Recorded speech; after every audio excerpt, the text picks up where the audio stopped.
یہ ان کا ایک جورسڈکشن بنتا ہے کہ وہ اس میں ڈیسیژن لیں جیسے بھی، لیکن میں اگر ان کی جگہ پہ ہوتا سر تو میں یہ میڈیکل میں اتنی ڈیٹیں نہ لیتا.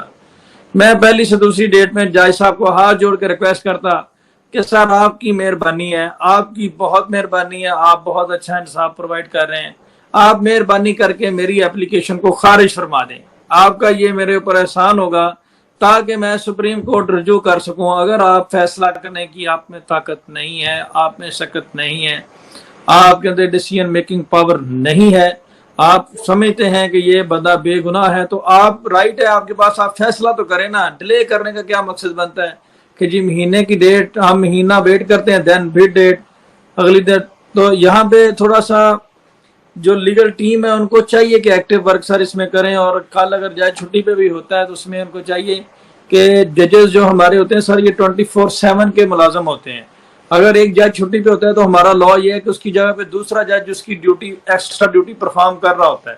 تو یہ ڈیوٹی جج صاحب کے پاس پیش ہو کر یہ ریکویسٹ کریں کہ سر اگر آپ اس کے اوپر کوئی آرڈر نہیں کر سکتے تو کائنڈلی اس کو آپ کیا ہمارا جو ڈسمس کر دیں اس ایپلیکیشن کو، تاکہ ہم سپریم کورٹ چلے جائیں. اور اس کی وجہ سے ہمارا ٹرائل رکا ہوا ہے.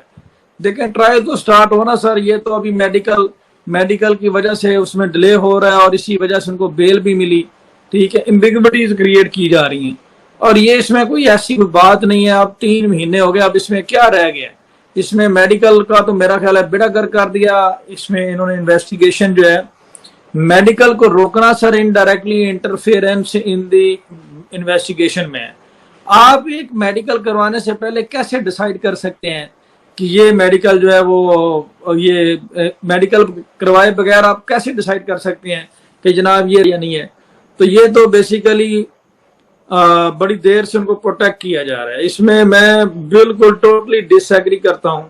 یہ ڈیسیژن میں یہ نہیں کہتا کہ ججز کو اختیار نہیں ہے فیصلے کا، ججز کو 100% اختیار ہے. ٹھیک ہے جی، ان کی عدالت ہے، معزز جج صاحبان ہیں، ان کو فیصلہ کرنے کا اختیار ہے. لیکن اگر وہ ہم نہیں کہتے کہ ہماری فیور میں دیں، مہربانی فرما کر اس کو خارج کر دیں تاکہ جو سائل ہے اس کا مزید نقصان نہ ہو اور وہ سپریم کورٹ جا سکے، اس سے جو اوپر والا فورم ہے وہ اڈاپٹ کر سکے.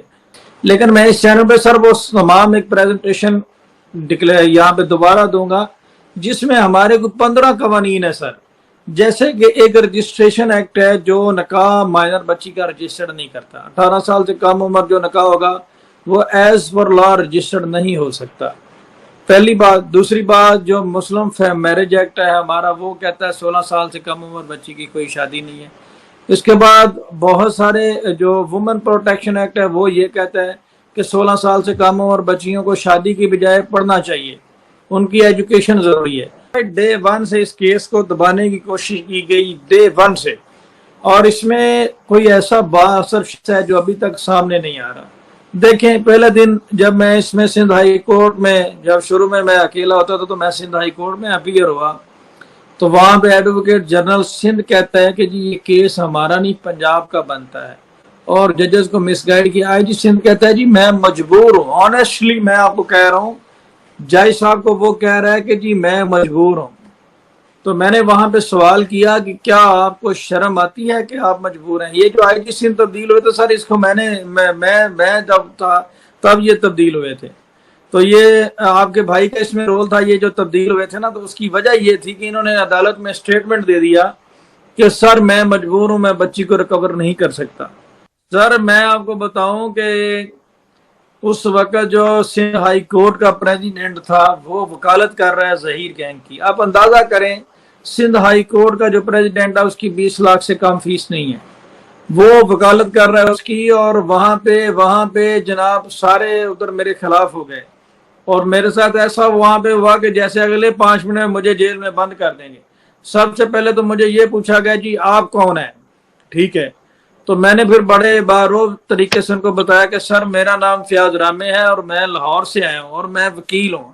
حالانکہ میں نے یونیفارم پہنا ہوا ہے، نظر آ رہا ہے کہ میں وکیل ہوں. ٹھیک ہے، پہلی تو بات یہ ہے کہ مجھے وہاں پہ تعارف کروانا پڑا. دین وہ آئی جی صاحب کہتے ہیں جی کہ یہ تو میں مجبور ہوں جی، میں ریسٹ نہیں. میں نے پھر جج صاحب سے یہ ریکویسٹ کی کہ سر آپ ہمیں ایک بات بتا دیں، گورنمنٹ آف سندھ کبھی گورنمنٹ کوئی بھی مجبور ہوتی ہے؟ اگر گورنمنٹ مجبور ہے تو پھر عام آدمی کا تو اللہ ہی حافظ ہے. تو یہ مجبور نہیں ہو سکتے. اور میرا اسی دن یہی ہوا تھا کہ میرا بڑا بیڈ رویہ ہو گیا تھا عدالت میں، اور اس پہ عدالت نے مجھے بڑا ڈانٹا بھی تھا کیونکہ میں چپ نہیں ہوا، اور میں نے ایڈوکیٹ جنرل کو سیدھا یہ کہہ دیا تھا کہ آپ انتہائی فضول آدمی ہیں. میں نے یہ ایڈوکیٹ جنرل کو سر یہ سیدھا یہ کہہ دیا تھا کہ آپ انتہائی فضول آدمی ہیں، اور کیونکہ آپ کو یہی نہیں پتا کہ یہ پنجاب کا کیس ہے اور سندھ کا کیس ہے. اور میں آج بھی کہتا ہوں کہ اگر وہ میرا یہ لائیو سن رہا ہے تو اس کو شرم سے ڈوب مرنا چاہیے، کیونکہ وہ اس بات پہ بازید تھے کہ جی یہ تو پنجاب میں نکاح ہوا، یہ تو کیس پنجاب کا بنتا ہے. پھر انہوں نے ایک اور فضول بات کیا کی، جی بچی کے پی کی چلی گئی ہے تو آپ ایک مہربانی فرمائیں کہ کے پی کے کا جو آئی جی ہے اس کو ڈائریکشن فرما دیں یا کے پی کے ہائی کورٹ کو یہ کیس ٹرانسفر کر دیں. پھر انہوں نے کے پی کے کا چکر دیا.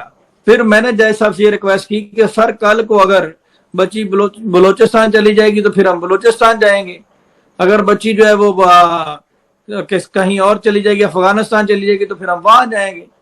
تو ہم نے ریکویسٹ کی کہ سر سندھ چائلڈ میرج ایکٹ جو ہے نا، Sindh child marriage act Sindh child سے سٹارٹ ہوتا ہے کہ یہ جو سندھ کے بچے ہیں یہ سندھ میں ہی واپس آنے ہیں، یہ چاہے افغانستان چلے جائیں چاہے کہیں بھی چلے جائیں.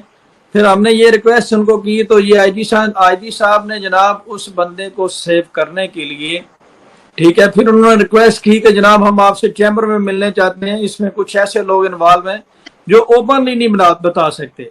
سر یہ میں اپنی بات پہ آج بھی قائم ہوں، مجھے جہاں مرضی یہ چیلنج کرے، میں اسٹریٹ فارورڈ کہوں گا کہ آئی جی سندھ نے یہ کہا تھا کہ جی اس میں کچھ ایسے لوگ انوالو ہیں کہ جو ہم اوپنلی کورٹ میں نہیں بتا سکتے.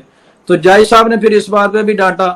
وہ جسٹس اقبال کلوڈو صاحب بڑے اچھے انسان ہیں، انہوں نے بڑا اچھے طریقے سے پروفیشنل آدمی ہیں، انہوں نے بڑا اچھے طریقے سے ہمارے کیس کو سنا، اور انہوں نے کہا کہ میں کبھی بھی تمہیں چیمبر میں نہیں ملوں گا، اوپن کورٹ میں بتاؤ کیا معاملہ ہے. تو پھر جناب ان کو بات نہ آئی آئی جی صاحب کو، آدھا گھنٹہ لیم ایکسکیوز نے بنائے، اور جج صاحب نے ایٹ دی اینڈ یہ کہا کہ آپ نے جتنی دیر مجھے کنونس کرنے میں لگائی اس کا اگر 5% ایفرٹ کرتے تو بچی ریکور ہو جانی تھی. پھر بچی ریکور ہوئی تو ہمارے پر غصہ نکالا گیا. جی آئی جی سندھ کا نئے آئی جی صاحب کا سٹیٹمنٹ آ گیا، جی بچی جو ہے اس کے ساتھ ہماری ملاقات ہی نہیں کرانے دی گئی، اور کس طرح سے والدین کو دھکے مارے گئے، اور کس طرح سے بلٹ پروف گاڑی میں بٹھا کر اس کو انہوں نے، اس کے بعد پھر جناب یہ کس طرح سے آپ نے دیکھا کہ جو ہے وہ انہوں نے پیش کیا اور والدین سے ملاقات نہیں کرنے دی اور اپنا ریونج نکالا. اور ابھی تک یہ جو پیچھے مین ماسٹر مائنڈ بندہ ہے اس کو سیو کرنے کے چکر میں اور اس طرح کے بہانے کر رہے ہیں. آپ کوئی اور بہانہ نہیں ملا تو بارش کا چکر چلا دیا. میں پہلی سے دوسری ڈیٹ میں جج صاحب کو ہاتھ جوڑ کے ریکویسٹ کرتا کہ سر آپ کی مہربانی ہے، آپ کی بہت مہربانی ہے، آپ بہت اچھا انصاف پرووائڈ کر رہے ہیں، آپ مہربانی کر کے میری اپلیکیشن کو خارج فرما دیں. آپ کا یہ میرے اوپر احسان ہوگا تاکہ میں سپریم کورٹ رجوع کر سکوں. اگر آپ فیصلہ کرنے کی آپ میں طاقت نہیں ہے، آپ میں سکت نہیں ہے، آپ کے اندر ڈیسیژن میکنگ پاور نہیں ہے، آپ سمجھتے ہیں کہ یہ بندہ بے گناہ ہے، تو آپ رائٹ ہے آپ کے پاس، آپ فیصلہ تو کریں نا. ڈیلے کرنے کا کیا مقصد بنتا ہے کہ جی مہینے کی ڈیٹ ہم مہینہ ویٹ کرتے ہیں دین پھر ڈیٹ اگلی ڈیٹ. تو یہاں پہ تھوڑا سا جو لیگل ٹیم ہے ان کو چاہیے کہ ایکٹیو ورک سر اس میں کریں. اور کل اگر جج چھٹی پہ بھی ہوتا ہے تو اس میں ان کو چاہیے کہ ججز جو ہمارے ہوتے ہیں سر یہ 24/7 کے ملازم ہوتے ہیں. اگر ایک جج چھٹی پہ ہوتا ہے تو ہمارا لا یہ ہے کہ اس کی جگہ پہ دوسرا جج اس کی ڈیوٹی ایکسٹرا ڈیوٹی پرفارم کر رہا ہوتا ہے.